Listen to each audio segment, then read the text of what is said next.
Hola, vamos a continuar con el régimen de la biodiversidad. Este régimen es importante tener presente una nueva política de biodiversidad y servicios de los ecosistemas que ha fijado el Ministerio de Ambiente.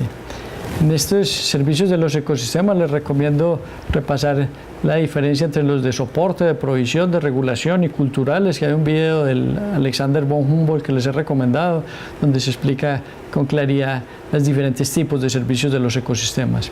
Y esta resolución 1517 del 2012 del Ministerio de Ambiente nos establece las medidas para la compensación por pérdida de biodiversidad que se deben adoptar en Colombia. Este manual de medidas de compensación por pérdida de biodiversidad es una herramienta muy importante en los estudios de impacto ambiental y en la definición de cómo mitigar y compensar estudios de impacto ambientales.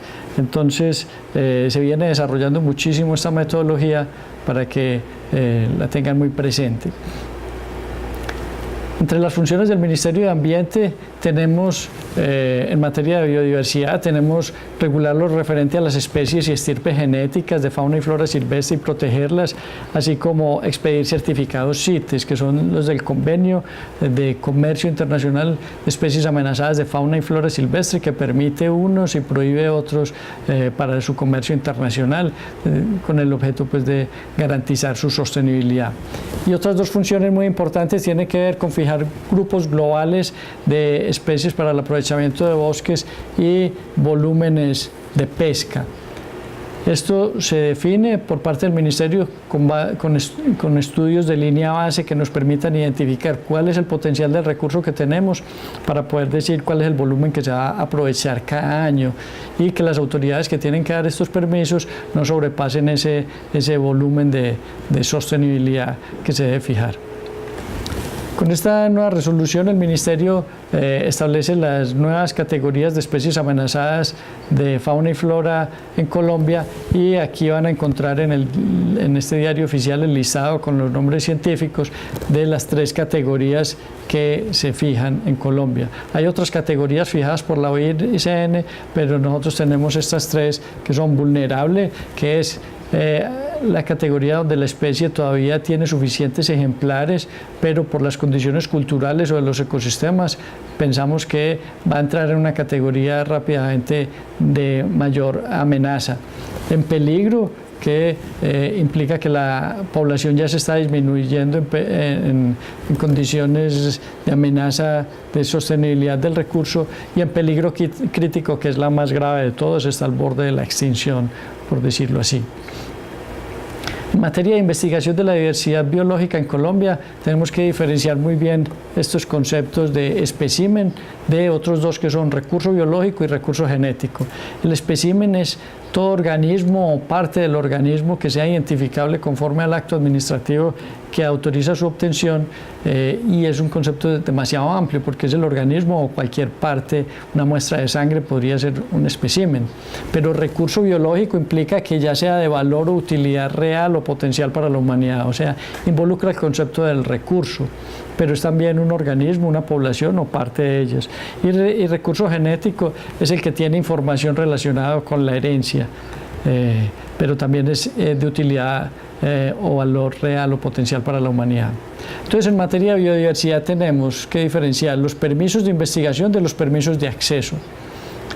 Y ha sido muy difícil obtener permisos de investigación y permisos de acceso a recursos genéticos en Colombia porque tenemos un marco internacional que no nos permite hacer modificaciones de la legislación interna sin entrar en negociaciones internacionales o con la comunidad andina o con la comunidad de las Naciones Unidas, que ha firmado este convenio de diversidad biológica. Entonces ha habido grandes dificultades, aunque ahora se ha flexibilizado y se están expidiendo los permisos con mayor facilidad, y se establece esta condición que las autoridades ambientales no tienen que obtener el permiso porque al fin y al cabo es su función. Y para cumplir su función muchas veces se veían obstaculizados por no tener los permisos de investigación. También se facilita a los investigadores que no se les va a cobrar los costos de evaluación y seguimiento para fomentar la investigación de la biodiversidad en Colombia, que hace tanta falta. En relación con la agricultura biológica, ecológica, biodinámica, orgánica o natural, todas estas denominaciones tienen, podemos identificar los productos ecológicos en Colombia y tenemos un sello ecológico. Este sello ecológico implica una certificación de certificadoras internacionales y tiene un costo para los productores. Esto ha hecho que sea muy difícil que en Colombia los pequeños productores se certifiquen como productores orgánicos. ¿Por qué? Porque ese sello es costoso y el Estado no lo está patrocinando. Entonces, por eso no tenemos ni el 1% de producción ecológica en Colombia, donde no se usan químicos de síntesis ni se externalizan daños ecológicos a los ecosistemas. Por lo tanto, debería fomentarse por parte de las autoridades estatales. Esta ley sobre flora en Colombia y jardines botánicos es muy importante porque declara la expedición botánica en forma permanente en Colombia, la lidera el Alexander von Humboldt como Instituto de Recursos Biológicos, y los jardines botánicos allí cumplen una función muy destacada porque son colecciones científicas de plantas vivas. Entonces cumplen una función en conservación y en investigación muy importante en el país. Tenemos un estatuto de bosques que es el que regula todo el sector forestal. Y nos identifica que hay unos aprovechamientos que son domésticos, que no requieren permiso o autorización ninguno, sino por ministerio de la ley. Las comunidades indígenas y negros tradicionales pueden aprovechar hasta 20 metros cúbicos de madera al año para atender sus necesidades vitales de subsistencia. Los persistentes son los que tienen criterio de sostenibilidad con asesoría silvícola o forestal adecuada, porque no se deben hacer reforestaciones sin asesoría técnica, porque podrían ser riesgosas para los ecosistemas, y los aprovechamientos únicos, que son los que se hacen por una sola vez cuando se cambia la aptitud del suelo.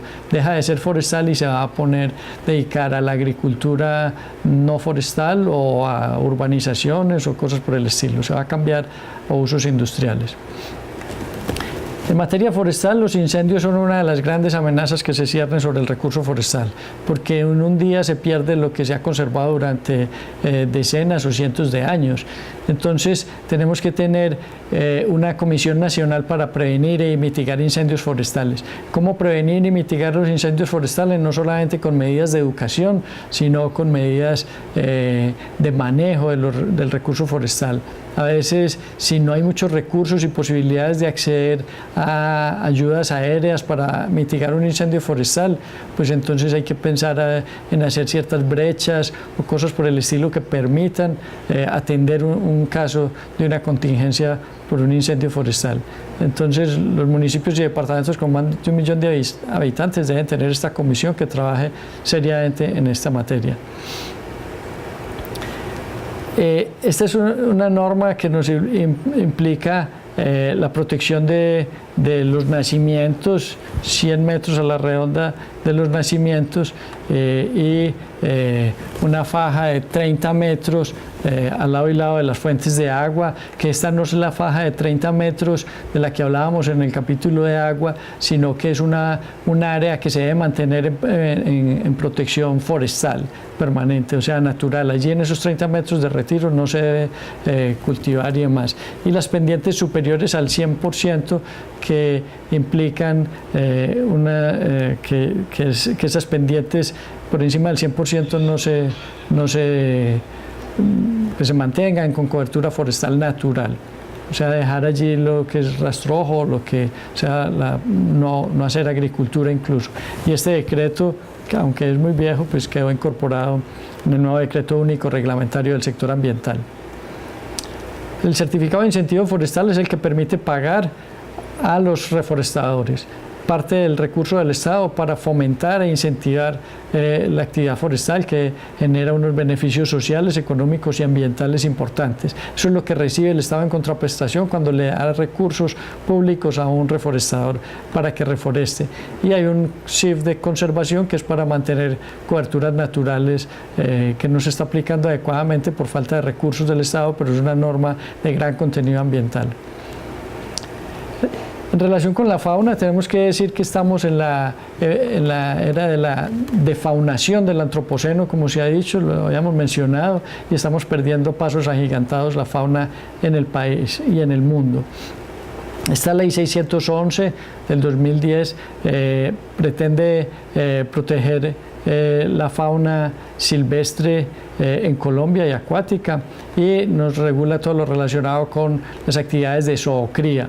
Un zoocriadero es un lugar destinado a la reproducción de especies de fauna silvestre. Entonces los zoocriaderos tienen unas reglas importantes, pueden ser cerrados, abiertos, dependiendo del ciclo de vida de los animales. Es cerrado cuando los animales nacen y mueren dentro del zoocriadero y nunca salen de allí. Pero puede tener zoocriaderos mixtos que tienen animales en ciclo cerrado y otros en ciclo abierto. El ICA es el que lidera el Sistema Nacional de Protección Agropecuaria, que tiene que ver con todo el control fito y zoosanitario, el control de la salud vegetal y animal. Y en esta medida, este Sistema Nacional de Protección Agropecuario tiene gran relevancia en el tema ambiental. En materia de pesca, también todo un subsector importantísimo. Tenemos pues un Estatuto General de Pesca, una ley que busca fomentar la asistencia técnica agropecuaria a los pequeños productores. Y finalmente tenemos lo que es el Estatuto Nacional para la Protección de los Animales, que protege a los animales del maltrato. No tenemos en Colombia reconocimiento expreso todavía de los derechos de los animales, aunque ha habido salvamentos de voto de las sentencias de la Corte que empiezan a abrir paso de la posibilidad de que más adelante la Corte reconozca los derechos de los animales que se deduzcan como de la normativa interna. Y lo que tenemos entonces, si no son derechos de los animales, tenemos es obligaciones para con los animales, a pesar de unas excepciones que son las corridas de toros, las peleas de gallos, el rejoneo, el coleo y las faenas propias de estas actividades donde se permite el maltrato, sobre lo que ha habido pues una gran crítica a nivel nacional. Y lo último es el Sistema Nacional de Áreas Protegidas, que se crea que ha incorporado el sistema de parques nacionales naturales. O sea, antes teníamos un sistema de parques y no teníamos un sistema de áreas protegidas. Con el decreto 2372 del 2010 se crea un sistema de áreas protegidas que comprende tanto el sistema de parques, donde están los parques, reservas, santuarios de fauna y flora, vía parque y sus zonas de amortiguamiento y áreas naturales únicas, y quedan otras áreas dentro de este sistema, fuera de estas del sistema de parques, que son las reservas forestales, las reservas naturales regionales, los distritos de manejo integrado, los distritos de conservación de suelos y áreas de recreación, y por último unas áreas privadas que son los predios de propiedad privada que son declarados como reserva por sus dueños. Que no es a perpetuidad, pero que permite que los particulares y la sociedad civil creen áreas protegidas muy destacadas en el país. Muchas gracias.